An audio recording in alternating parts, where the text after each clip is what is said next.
C.S. 루이스의 순전한 기독교 제2장 그리스도인은 무엇을 믿는가? 네 번째 주제입니다. 완전한 참회.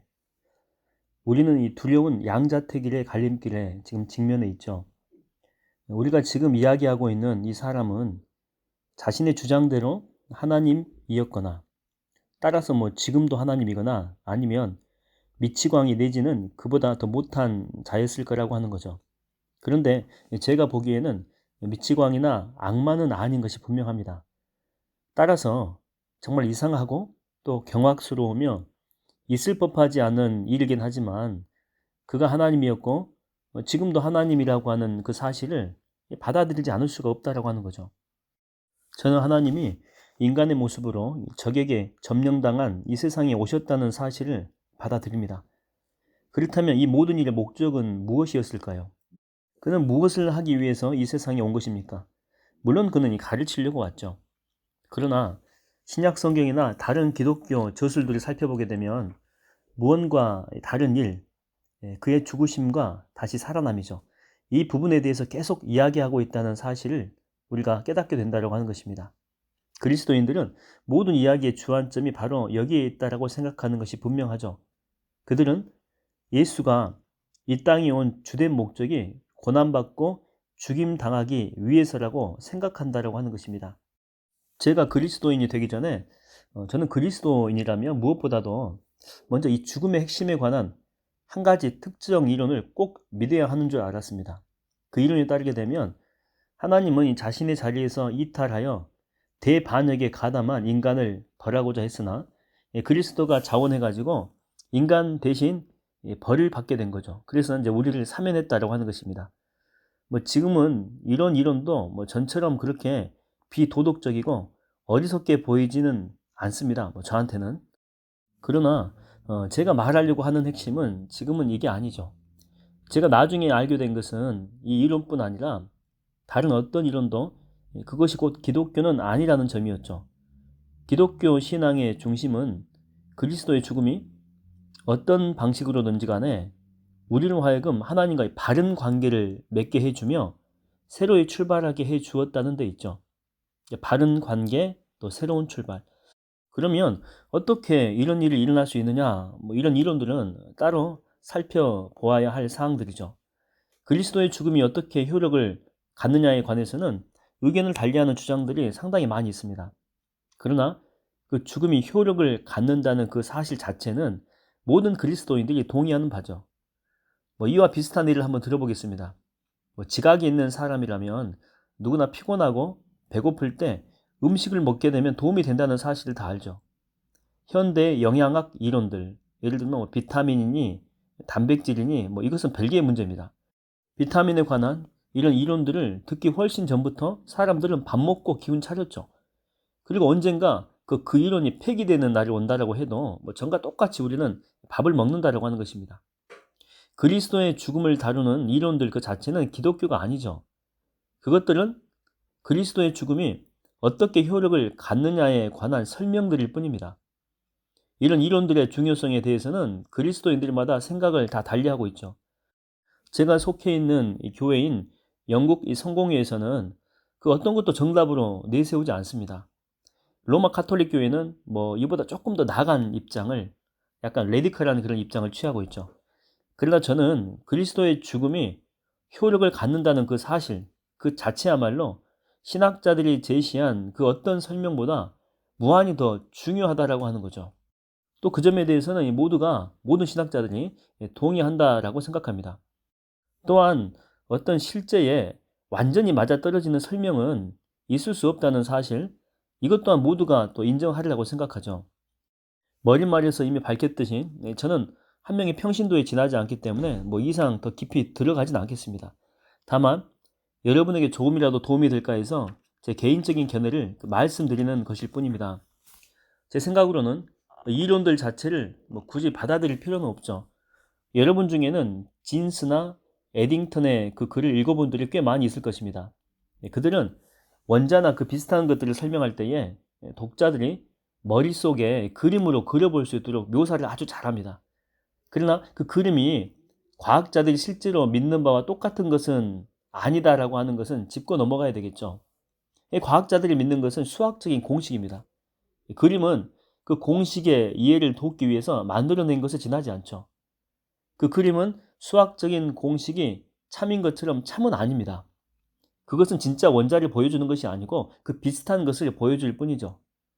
이처럼 그저 이해를 도우려고 만든 것이기 때문에 도움이 안 될 때는 얼마든지 폐기할 수가 있습니다. 원자 그 자체는 오직 수학적으로만 표현이 될 수 있을 뿐이지 그림으로는 절대 표현될 수가 없는 거죠. 우리는 지금 이와 똑같은 상황에 놓여 있습니다.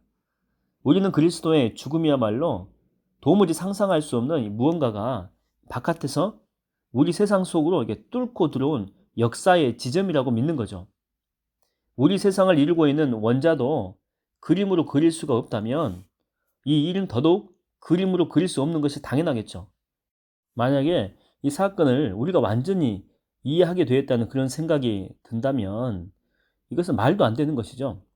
솔직히 이 사건이라고 하는 것은 우리가 인식할 수도 없고 누가 만들어낸 것도 아닌 자연 너머의 사건입니다. 마치 번개처럼 자연 속으로 치고 들어온 일이다라고 하는 것이죠. 그래서 인간 세계에 사는 우리가 이걸 이해할 수가 없다라고 하는 거죠. 그렇다면 이처럼 이해할 수 없는 일이 우리한테 무슨 유익이 될 수 있겠냐 이렇게 물을 수 있겠죠. 그 대답은 아주 쉽습니다. 음식이 어떻게 영양분을 공급하는지 정확히 모르는 사람도 이 밥은 먹을 수 있죠. 이처럼 그리스도가 하신 일이 어떻게 효력을 갖게 되었는지 모르는 사람도 그 일은 받아들일 수 있다고 하는 거죠. 사실 그 일을 받아들이기 전까지는 그 일이 어떻게 효력을 갖는가에 대해서 결코 알 수가 없죠. 우리가 음식물을 이렇게 먹기 전에는 음식물의 효용성이 우리 속에서 이제 몸으로 퍼질 것 아닙니까? 먹기 전에는 알 수 없는 것처럼 우리가 그리스도를 받아들이기 전까지는 그 그리스도의 영향력이 우리 안에서 어떻게 행해지는지 알 수가 없다고 하는 거죠. 우리는 이 그리스도가 우리를 위해서 죽임을 당했고 그 죽음이 우리의 죄를 씻어주었고 그가 죽음으로써 죽음의 세력이 힘을 잃었다는 말을 듣죠. 이게 이제 공식입니다. 이게 바로 기독교죠. 이것이 우리가 믿어야 하는 바죠. 그리스도의 죽음이 그러면 어떻게 이 모든 효력을 갖게 되었냐라고 하는 이론들은 제가 볼 때는 아주 부차적인 것들입니다. 이 이론들은 도움이 안 되면 얼마든지 무시해 버릴 수 있죠. 또 설령 도움이 된다라고 해도 실물 자체와 혼동해서는 안 되는 이 도식이나 이 도해에 지나지 않는다라고 하는 것입니다. 아까 이야기했죠. 원자나 이런 분자 같은 경우에는 뭐 도형으로 우리가 이렇게 표현을 해놨어도 실질적으로 그것은 수학적으로만 표현이 될 뿐이지 이해를 돕기 위해서 만들어 놓은 그림에 지나지 않는다. 이미 말씀을 드렸죠.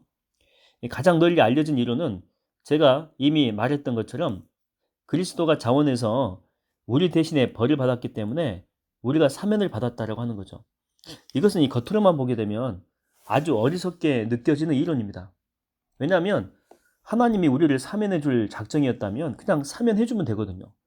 그 대신에 왜 무지한 사람에게 벌을 줌을 통해서 이런 일을 행했냐라고 하는 거죠. 이건 말도 안 된다는 거죠. 이때의 벌을 즉결재판소의 처벌로 우리가 이제 생각하거든요, 보통은. 그렇기 때문에 이해가 안 되는 거죠. 그러나 이것을 빚으로 생각하면, 그러니까 돈 있는 사람이 없는 사람의 빚을 대신 갚아주는 경우에서 많은 시사점을 우리가 얻을 수가 있다는 거죠. 또는 죄값을 치른다라고 하는 그 말을 처벌의 의미로 보는 대신에 계산을 치른다, 또 비용을 부담한다라는 좀 더 일반적인 의미로 우리가 이해하게 된다면은 이 경제적인 공경에 빠진 사람이 있을 때 인정받는 친구가 그를 구해주는 수고를 감당하는 흔한 경험을 우리는 이제 머릿속에 떠올릴 수 있겠죠. 그렇다면 인간이 빠져 있는 이 공경이라고 하는 것은 대체 뭘까요?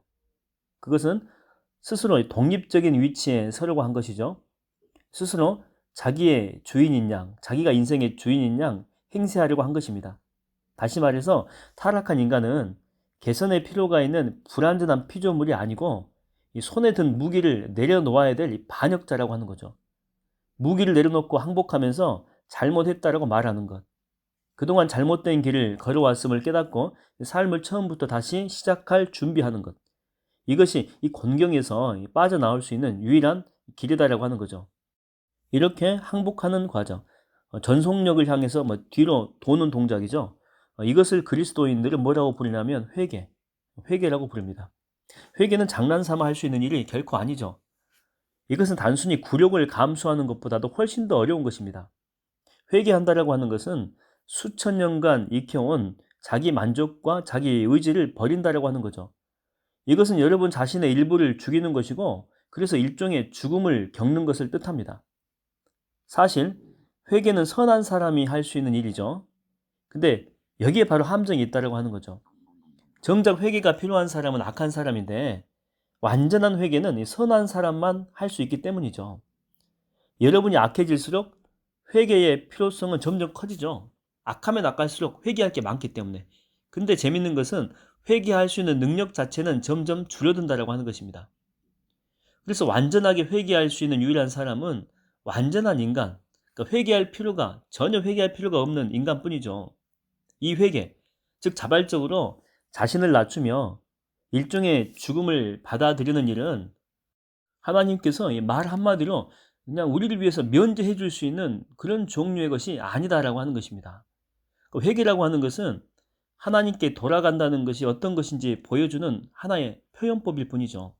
그러니까 하나님께 회개하지 않고 당신께 돌아가게 해주세요라고 구하는 것은 당신께 돌아가지 않으면서도 돌아가게 해주세요라고 구하는 것이나 다름없다라고 하는 거죠. 그러니까 진정한 회개는 반드시 하나님께 돌아가게 돼 있다라고 하는 거죠. 그러니까 진정한 회개는 진정한 돌이킴이 반드시 수반된다라고 하는 것입니다. 자, 그렇다면 우리는 반드시 지금 회개를 거쳐야만 되거든요. 그런데 문제는 우리에게 회개의 필요성을 주는 그 악함이 동시에 우리를 회개할 수 없게 만든다라고 하는 데 있는 거죠. 그래도 하나님이 도와주시면 회개할 수 있지 않을까요? 물론 맞는 말이겠죠. 하지만 대체 어떤 뜻에서 하나님이 우리를 도우신다라고 하는 것입니까? 하나님이 우리를 도우신다라고 하는 것은 이를테면 그분 자신을 우리에게 조금 이렇게 넣어주신다는 그런 뜻이거든요. 그는 자신의 추론 능력을 우리에게 조금 빌려주셨고, 그래서 우리는 생각할 수가 있게 된 거죠. 그는 자신의 사랑을 우리한테 조금 넣어주신 거예요. 그래서 우리는 또 사랑할 수 있게 되었고, 여러분은 아이에게 처음 글쓰기를 가르칠 때에 아이의 손을 붙들고 함께 글씨를 써 내려갑니다. 그러니까 그 글자가 쓰여지는 것은 여러분이 그것을 쓰고 있기 때문인 거죠. 그처럼 우리가 사랑하고 추론하는 것은 하나님이 사랑하시고 추론하시기 때문이며 그가 우리 손을 붙들고 계시기 때문이죠. 우리가 만약에 타락하지 않았다면 이 모든 일이 순조롭게 이루어졌겠죠. 그러나 불행하게도 지금 우리는 하나님이 그 본성상 절대 하시지 않는 일, 다시 말하면 항복하고 또 고통을 겪고 복종하여 죽는 일인데, 이런 부분에서 그의 도움을 지금 필요로 하고 있다고 하는 거죠. 하나님의 본성에선 이런 일을 들어맞는 요소가 하나도 없습니다. 즉 하나님의 인도가 가장 필요한 이 길은 하나님의 이 본성상 한 번도 하나님이 또 예수 그리스도가 가보신 적이 없는 길이다라고 하는 거죠. 하나님은 그분이 가지고 있는 것만을 나눌 수가 있습니다. 그런데 이것은 이 본성상 그가 가지고 있지 않는 것들이죠. 그런데 이제 하나님이 사람이 되었다라고 가정한다면, 예를 들면 고통을 겪을 수도 있고 또 죽을 수도 있고, 그러니까 우리 인간의 본성이 한 사람 안에서 하나님의 본성과 융합이 되었다라고 가정한다면 그 사람만큼은 우리를 도울 수가 있겠죠. 그는 사람이기 때문에, 인간이기 때문에 자기 뜻을 포기할 수도 있고 고난을 겪을 수도 있고 죽을 수도 있습니다. 또한 그는 하나님이기 때문에 이 모든 일을 완전하게 또 할 수 있겠죠. 여러분과 제가 이 과정을 거칠 수 있으려면 하나님이 우리 안에서 이 과정을 거치셔야 된다고 하는 거죠. 그리고 그가 이렇게 하실 수 있으려면 완벽한 인간이 돼야 돼요. 하나님이 가지고 있는 이 지성의 바다에서 물방울이 떨어져야만 비로소 우리가 생각할 수 있잖아요. 마찬가지로 하나님의 죽음을 우리가 나누어 가질 때에만 우리는 이 회개라고 하는 이 죽음을 시도할 수가 있다고 하는 거죠. 그러나 하나님이 죽지 않는 한 우리는 그의 죽음을 나누어 가질 수가 없어요. 그리고 또 하나님이 인간이 되지 않는다면 또 죽으실 수도 없죠. 이게 바로 그가 우리의 빛을 갚으셨다는 거죠.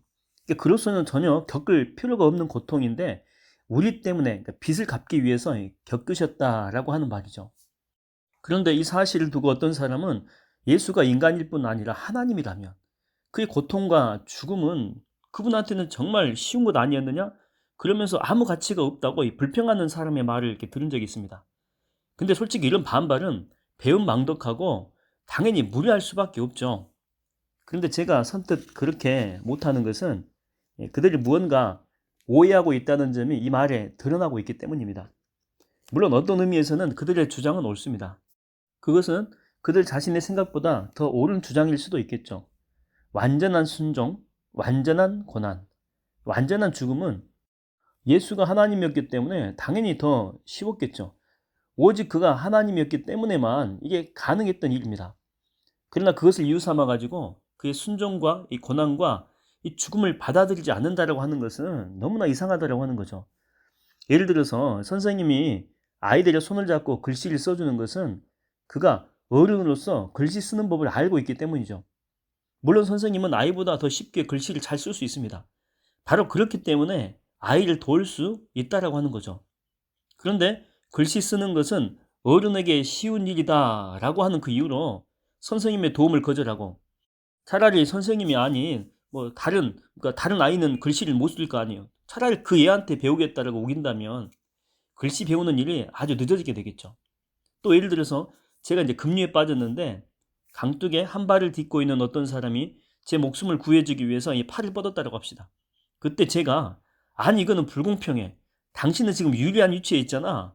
강둑에 지금 한 발을 디디고 있으니까. 이렇게 소리쳐야 이게 마땅하겠습니까? 그가 가지고 있는 이점, 여러분이 불공평하다라고 말하는 그 이점, 그 이점이야말로 저를 도울 수 있는 유일한 이유다라고 하는 것입니다. 자기보다 더 강한 존재에게 도움을 청하지 않는다면 대체 누구에게 도움을 청하겠습니까? 이것이 그리스도인들이 대속이라고 부르는 것을 이해하는 저의 방식입니다. 그러나 이 또한 하나의 그림에 지나지 않는다는 것을 여러분 잊지 마십시오. 이 그림을 실물로 착각하지 말라고 하는 것입니다.